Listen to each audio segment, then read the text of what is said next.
గంగా అమ్మవారి జన్మస్థలము. గంగా అమ్మవారు సాక్షాత్తు హిమాలయాల నుండి గోముఖ్ అనే పర్వతం దగ్గర ఇక్కడ నుండి 18 కిలోమీటర్ల దూరంలో అమ్మవారు ఉద్భవిస్తారు. అక్కడ నుండి గంగోత్రి వరకు వస్తారు. ఈ యొక్క గంగోత్రి అమ్మవారి యొక్క ఆలయాన్ని 18వ శతాబ్దంలో జనరల్ అమర్నాథ్ సింగ్ చావా అనేవారు ఇక్కడ అమ్మవారిని ప్రతిష్ఠించారు. అమ్మవారి యొక్క అనుగ్రహం వల్ల భక్తులు ఈ పుణ్య నదిలో స్నానం ఆచరించి తమ యొక్క పాపాలు తొలగట్టుకొని చివరికి మోక్షాన్ని పొందుతారని చెప్పేసి ఇక్కడ భక్తులు నమ్ముతారు.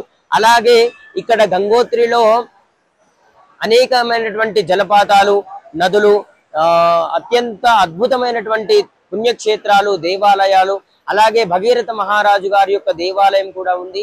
ఇక్కడ భక్తులు అమ్మవారిని దర్శించుకోవడం వల్ల తమ యొక్క బాధలన్నీ తొలగిపోయి, తమ యొక్క పాపాలన్నీ తొలగిపోయి చివరికి మోక్షాన్ని పొందుతారని చెప్పేసి భక్తులు ప్రగాఢంగా నమ్ముతారు. జై బోలో గంగా మాతాకి జై.